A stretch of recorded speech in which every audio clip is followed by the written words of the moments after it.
Chapter 20. Scavenger Hunt Strategy. Dear Mom, this is just a very short letter because we're in the middle of Color War and it is so much fun. We are going to plan for the scavenger hunt now. Zach said you have a surprise for me when you come pick me up. What is it? After a lunch of salad and pasta with green pesto, everyone had an hour of free time. But no one was going to use that time as free. The counselors weren't allowed to run Color War stuff with their teams during free time, but C Squared was part of Green Nation, and he called a meeting to plan their strategy for the scavenger hunt. The counselors handed out lists for the scavenger hunt at the end of lunch, but teams had until Sunday morning, the final day of Color War, to complete it. We'll get 2 hours on Sunday to do it, C Squared explained, but if we wait until then, we don't stand a chance. If we want to win, we've got to start now. Green wasn't the only team that was forging a scavenger hunt plan now. The red team was huddled in the woods. Yellow was clumped on the pavement in front of the Humanities building. Blue was underneath the big tree on the edge of Shady Field. But having C Squared on their team meant Green had the best spot, the playground. C Squared himself was standing at the top of the slide, and everyone else was on the jungle gym. Gabe and Wesley had prime spots on top of the monkey bars. Nikhil, who preferred a seat he couldn't accidentally slip through, was sitting on the wood right by Gabe's dangling feet. I've looked at the list, C Squared continued. It's a lot of stuff, but nothing impossible. Well, he looked up at the sky, contemplating something. Deciding against whatever it was he was considering, he said, Yeah, nothing impossible. So, here's the plan. I'm going to give each bunk a bunch of items from the list. You can find those items all together, or you can split them up further. I don't care. But start working right away, okay? I'm going to come around to your bunks before lights out. If there's anything in your list you think you can't get, tell me by lights out tonight. Got it? Then bring everything you have so far to me by tomorrow night, before lights out. That way, Sunday morning, we can figure out as a whole team who can get the stuff that's missing, or how to be creative and make stuff that we can't get. The boys from Gabe's bunk gathered underneath the monkey bars to look at the section of the list C Squared had assigned them. After some arguing about the most efficient way to tackle it, then about how arguing was inefficient, they decided to split the list into smaller lists by number, and then let sections of the bunk choose their list based on what they knew they could get. Since Gabe knew about similes and metaphors from his poetry writing class, he claimed the first 7 items for himself and Wesley and Nikhil. Number 1, a simile. Number 2, a metaphor. Number 3, a cup of red sand. Number 4, seaweed. Number 5, the 10th word in the second column on page 237 of the Concise Oxford English Dictionary. Number 6, a dime from 1996. Number 7, a picture of someone on your team with a celebrity. The first 2 just required a bit of thought. The dime shouldn't be too hard. Between them and everyone in their bunk, there was bound to be one from 1996. The sand and the seaweed they would probably get by the lake, which they'd be going to right after free time. Number 5 just involved going to the library and looking it up. They had 15 minutes before they had to change for swimming, so they decided to walk over to the library now. I bet we could finish our whole part of the list by today, said Wesley. What about the picture of someone with a celebrity, said Gabe. Have you guys ever met a celebrity? An author came to my school once, said Nikhil, but I didn't get a picture with her. I went to SeaWorld and petted Shamu, said Wesley proudly. When he saw that his bunkmates weren't impressed, he added, Shamu's a famous whale. Gabe laughed. Did you get a picture? Yeah, said Wesley, but I don't have it here. I knew I should have brought it. I don't know if that would work anyway, said Nikhil as the boys entered the library. The judges might not know it's Shamu. Yeah, said Gabe. They might think we gave them a picture of you petting a not-famous whale. They all laughed, but then covered their mouths when the librarian signaled for them to be quiet. The 3 of them walked up to her desk. Nikhil asked, Where can we find the Concise Oxford English Dictionary? Wesley asked, Where would I find a book about Shamu? Gabe and Nikhil followed the librarian's pointed finger to the window ledge, where a large, thick book lay open. Gabe needed to use both his hands to flip it closed.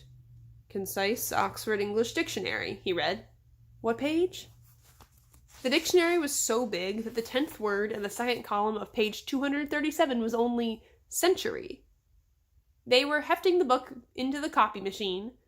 Nikhil had suggested they make a copy of the page for proof, just to be safe, when Wesley showed up with a book about whales.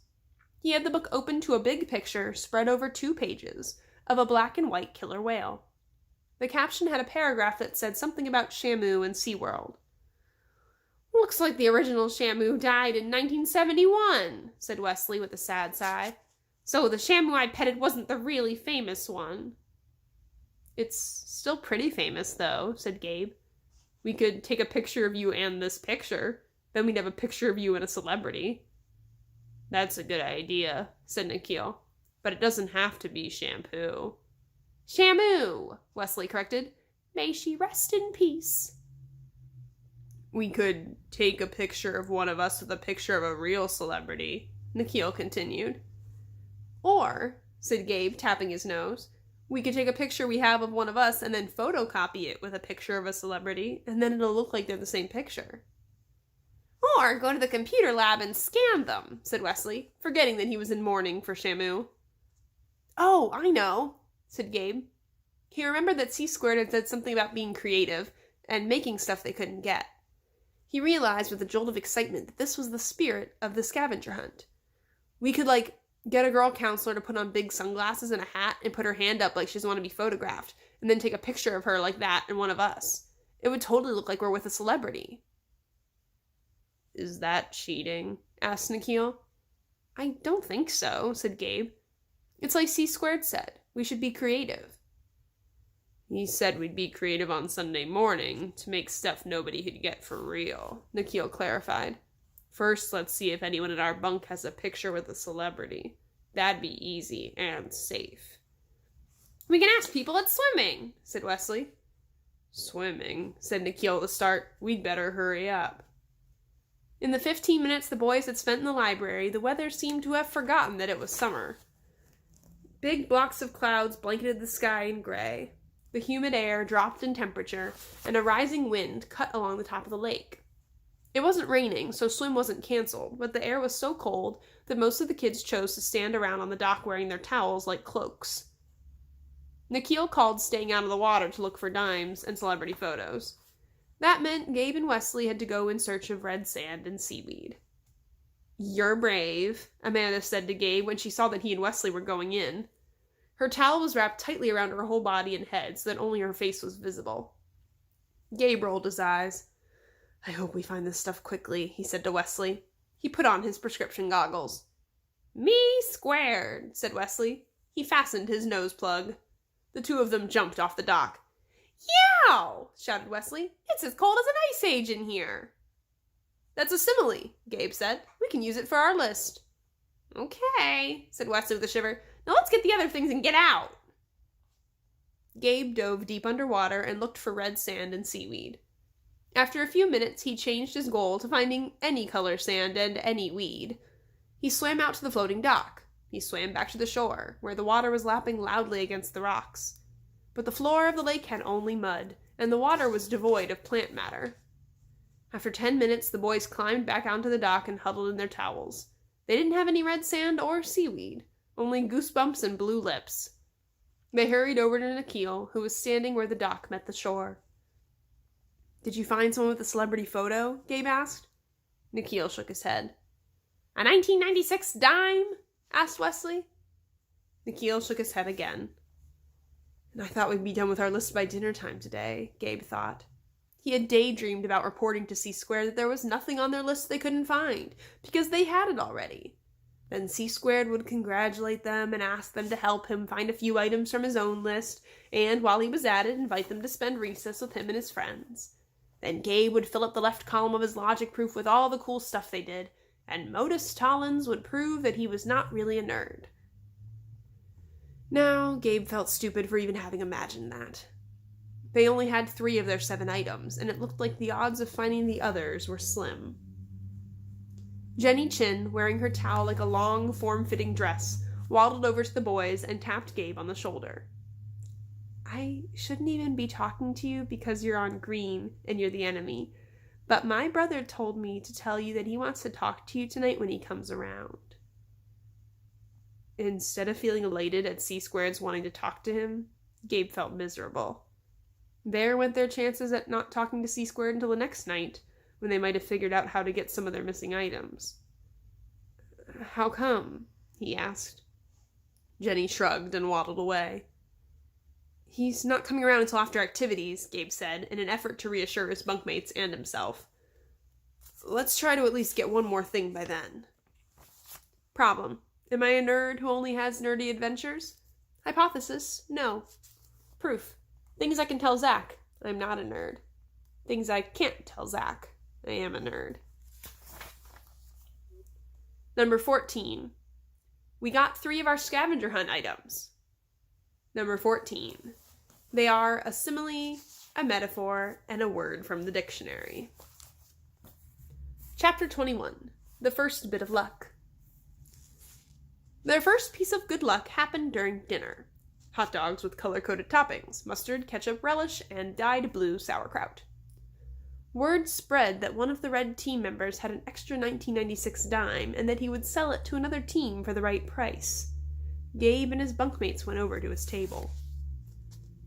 Yeah, I've got a 1996 dime. What's it worth? The red team kid asked. It's a dime, said Wesley, so it's worth 10 cents. He laughed. The boy rolled his eyes. What's it worth to you? I'm not selling it for 10 cents. A pack of Twizzlers? Gabe asked. The boy considered. I heard you guys got the dictionary word already. Twizzlers, the dictionary word, and a metaphor, and you've got a deal. No way, said Nikhil. We're not trading 2 items for 1 and giving you Twizzlers. Yeah, said Wesley. Forget it! He stood up to walk away. All right, said the red kid. Just the dictionary word and the metaphor, then. Gabe narrowed his eyes. The dictionary word could be looked up easily, so Red was bound to find it whether they gave it to them or not. But a metaphor was harder. Even some of the people in poetry writing had trouble writing metaphors, and the one Gabe had come up with, the atmosphere blankets the earth, was too good to just give away. Just the dictionary word, he said firmly. You have to find your own metaphor. The boy chewed on this along with his ketchup-covered hot dog. I'm going to check to make sure it's the right word, he said between bites. Gabe tried not to smile. If the red team looked up the word to check it, it would be the same as looking up the word to find it. He glanced at his bunkmates and saw that they were thinking the same thing. It'll be the right word, he promised. Deal? They went back to their table with one more item from their list complete. All right, so I will be back, I think, tomorrow to read Chapter 22, The Second Bit of Luck. And once again, Colby is taking a nap. Let's see. Colby! Colby!